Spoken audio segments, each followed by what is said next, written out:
जय गुरुदेव। और दोस्तों, मेरे चैनल सिद्ध सावर मंत्र में आपका एक बार फिर से हार्दिक स्वागत है। और देखिए, आज मैं आपके सामने वीडियो के माध्यम से जो बताने वाला हूँ वो एक बहुत ही महत्वपूर्ण जानकारी है। इसलिए आप वीडियो को पूरी देखना, स्किप मत करना बिल्कुल भी, क्योंकि स्किप कर दोगे तो फिर आपको कुछ भी पता नहीं लग पाएगा कि क्या जानकारी दे दी, क्या बताया है।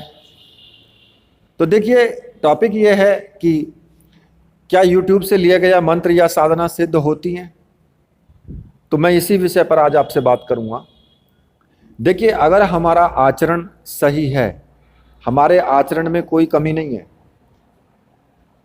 और हमारा आचरण कैसा होना चाहिए कि शुद्ध हो, सात्विक भोजन हो, सात्विक विचार हो। अगर हमारे पास ये सब चीज़ें नहीं हैं, हम किसी का बुरा करने की सोचते हैं, हमारे आचरण में बहुत कमी है, उधर हम मंत्र जाप कर रहे हैं, उधर साधना कर रहे हैं, लेकिन फिर भी हमारा जो भाव है वो देवी या देवता के प्रति अच्छा नहीं है, मंत्र के प्रति कोई हमारा विश्वास नहीं है, गुरु के प्रति हमारा कोई विश्वास नहीं है, तो मंत्र कहीं से भी ले लो, वो कभी सिद्ध नहीं होता। साधना कभी भी सिद्ध नहीं हो सकती है। अगर हम किसी भी व्यक्ति के बारे में चर्चा कर रहे हैं, उसकी बुराइयों को उखाड़ रहे हैं, मतलब कि उसकी जो बुराइयां हैं, ज़्यादातर व्यक्तियों की यही होती है कि ईर्ष्यावश वो दूसरे की अच्छाइयां तो देखते नहीं है, वो दूसरे की बुराइयों पर ध्यान देते हैं और उन बुराइयों को गिनने लगते हैं आपस में। जहां 2 या 3 खड़े होंगे तो फलाना व्यक्ति ऐसा है, फलाना व्यक्ति वैसा है, उसने तो ये गलत काम किया, यार वो तो बहुत खराब आदमी है। अब उसकी जो बुराइयां हैं वो बुराइयां आप कर रहे हो, लेकिन आपका भी तो आचरण गलत है ना। कि जब आप किसी पर एक उंगली उठाते हो, मैं आपको बता देता हूं कि आप जब किसी की तरफ एक उंगली उठाते हो, उंगली उठाना किसी की तरफ, तो एक उंगली उठेगी, जो तर्जनी उंगली है आपकी वो सामने की तरफ होगी, लेकिन जो बाकी 3 उंगलियां हैं ना, वो मुड़ करके आपकी तरफ होंगी। उठा करके देखना कि जब आप एक उंगली सामने उठाओगे तो वो 3 उंगलियां आपकी तरफ होंगी। इसका मतलब क्या है कि आप उसकी तरफ तो एक उंगली उठा रहे हो, लेकिन तुम्हारी तरफ तो 3 उंगली उठ रही है। पहले अपने आप को देख लो, मतलब कि पहले अपने आप को देखो। वो तो 1 गुना खराब व्यक्ति है, लेकिन तुम 3 गुने खराब हो। ये परमात्मा स्वयं ऐसा अनुभव देता है, और ये सत्य भी है कि अगर हम अपने आप को संभालें, अपने आप को हम अच्छा करें, तो सभी अच्छे हैं। अगर हम में बुराइयां हैं तो सब में बुराइयां हैं। तो इसलिए अपने आप को अच्छा बनाओ, दूसरों की जो बुराइयां हैं उनको छोड़ दो, तो साधनाएं सिद्ध होती हैं। ब्रह्मचर्य व्रत का पालन करो तो साधनाएं सिद्ध होती हैं। अब मंत्र आपने, चलो मान लिया कि आपने मंत्र किसी गुरुजी से ले लिया, जो कि आपके सांसारिक गुरु हैं, और उनसे आपने मंत्र ले लिया या साधना ले ली। आपने मंत्र जाप किया और कई कई बार किया, लेकिन फिर भी साधना सिद्ध नहीं हुई, मंत्र सिद्ध नहीं हुआ। अब क्या होगा?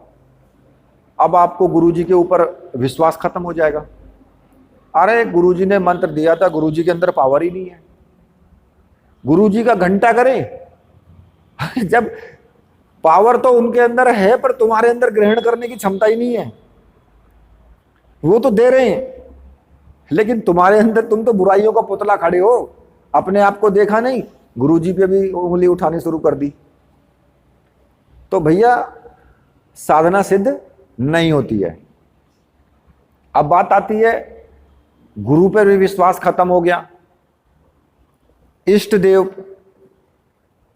अगर आपने कुछ दिन, लोग क्या करते हैं कि गुरुजी साधना कितने दिन में सिद्ध हो जाएगी, जैसे कि गुरुजी के जेब में रखी है, वो निकाल करके दे देंगे, ले बेटा ले जा, मूंगफली खा ले। तो मतलब कहने का ये है कि ऐसा पूछते हैं कि साधना कितने दिन में सिद्ध हो जाएगी। भाई गुरुजी, ठीक है गुरुजी ने साधना दे दी, लेकिन साधना तो तुम कर रहे हो ना। तुम्हारे भाव कितना है, कितनी मेहनत करते हो तुम, कितनी एकाग्रता तुम्हारे अंदर है, शक्ति के प्रति कितना विश्वास है, कितना समर्पण है, वो तो तुम्हें करना है ना, गुरुजी को नहीं करना है।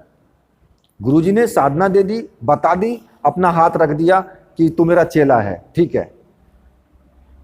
लेकिन आपको एक स्तंभ मिल गया, जैसे कि घर परिवार में माँ बाप होते हैं ना, ऐसे एक स्तंभ मिल गया कि भाई कौन है, कि हाँ इसके ऊपर बड़े भी बैठे हैं। अगर किसी का बच्चा कुछ गलत करता है और माँ बाप की अच्छी धाक है, तो जो दूसरा व्यक्ति है ना, वो उस बच्चे को जल्दी से पीटेगा नहीं। क्यों नहीं पीटेगा? क्योंकि उसके माँ बाप की धाक अच्छी है, और जब माँ बाप की धाक अच्छी है तो वो डरता है कि यार अगर मैंने इसको कुछ कहा तो वो तुझे नहीं छोड़ेंगे। वही गुरु का खेल होता है। गुरु जितना पावरफुल होगा तो उसके ऊपर हाथ रखने से शक्तियों को पता होता है कि भाई इनके गुरु हैं और फलाने गुरु हैं इनके, और गुरु जी अच्छे हैं, धाक है, तो फिर शक्तियां भी थोड़ा सा निमड़ आती हैं, नीचे आ जाती हैं। तो मेरे कहने का मतलब यह है कि गुरुजी ने ठीक है आशीर्वाद दे दिया, अपना एक नाम दे दिया कि मैं चाहे कुछ करूं या ना करूं। जैसे कि एक माँ बाप कभी किसी को नहीं मारते, वो कभी कुछ नहीं है, लेकिन एक धाक अच्छी है ना, तो फिर सभी डरते हैं उनसे। इसी तरीके से गुरुजी ने भी अपना एक हाथ रख दिया, और हाथ रखने के बाद चेला तो परफेक्ट हो गया, लेकिन चेले का तो विश्वास ही नहीं है। अब गुरुजी क्या करें उसमें? घंटा करेंगे गुरुजी भैया? कुछ नहीं करेंगे गुरुजी। गुरुजी ने साधना दे दी, साधना करना तुम्हारा काम है। जितनी तुम भक्ति करोगे, जितना तुम्हारा भाव होगा, उतना तुम्हें यश मिलेगा। कहने का मतलब सीधा सा ये है कि गुरु गोरखनाथ के जो गुरु थे वो मच्छेंद्र नाथ थे, और मच्छेंद्र नाथ जी इतने पॉपुलर नहीं हुए जितने पॉपुलर गुरु गोरखनाथ हुए। मतलब जितनी प्रसिद्धि और जितना नाम गुरु गोरखनाथ का हुआ, इतना नाम मच्छेंद्र नाथ का नहीं हुआ, जबकि वो तो गुरु थे उनके। तो चेला तो गुरु से आगे निकल गया भाई। क्यों भाई? गुरुजी ने तो विद्या केवल दी थी, तो उतना ही होना चाहिए था ना जितनी गुरुजी के पास थी। गुरुजी से आगे क्यों निकल गया? वो उनकी मेहनत है, उनकी लगन है। लेकिन चेले तो मच्छेंद्र नाथ जी के और भी थे, कोई खाली एक अकेले गुरु गोरखनाथ तो थे नहीं, उनके चेले और भी थे। लेकिन वो इतने पॉपुलर क्यों नहीं हुए? वो उनको इतनी प्रसिद्धि क्यों नहीं मिली?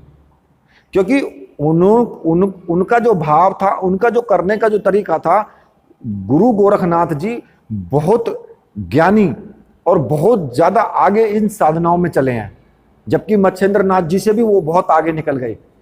तो ये होता है अपने मेहनत, अपनी लगन, अपना भाव, उसका परिणाम।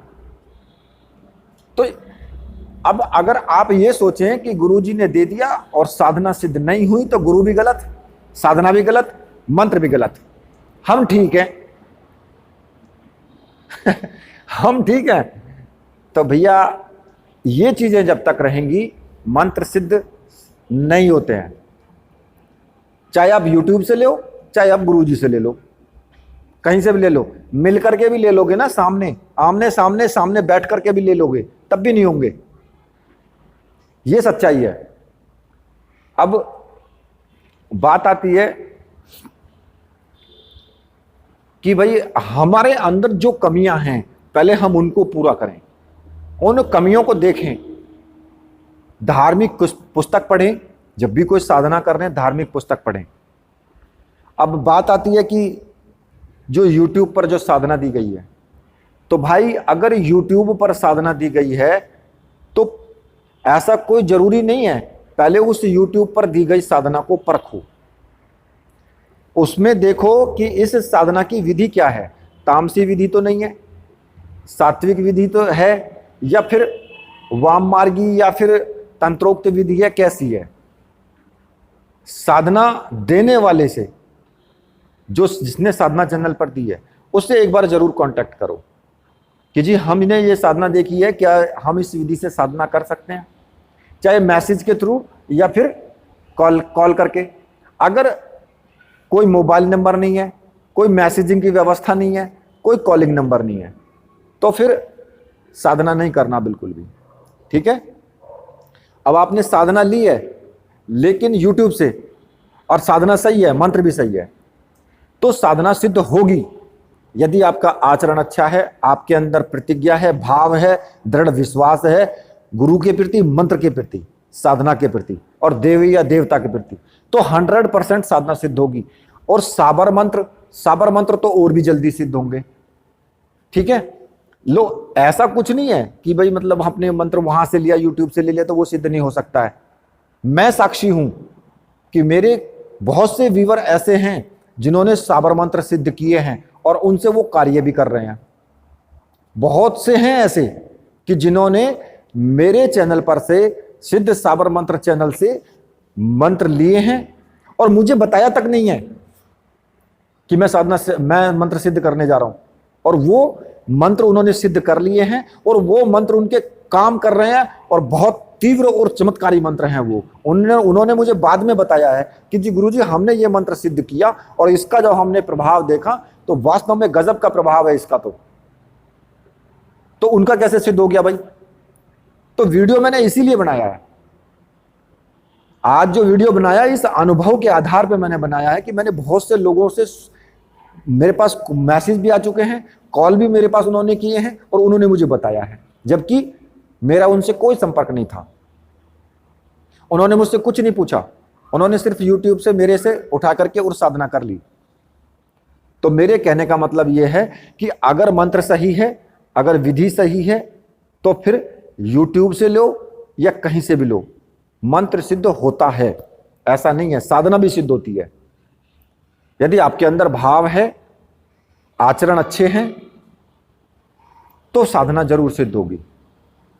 तो इसलिए इस बात को अपने दिमाग से निकाल देना कि भाई YouTube से लेने से साधना सिद्ध नहीं होती है, गुरुजी के मुंह से लेने से साधना सिद्ध होगी। क्योंकि मेरे पास भी बहुत लोग कहते हैं कि गुरुजी अपने मुंह से बोल करके बताओ।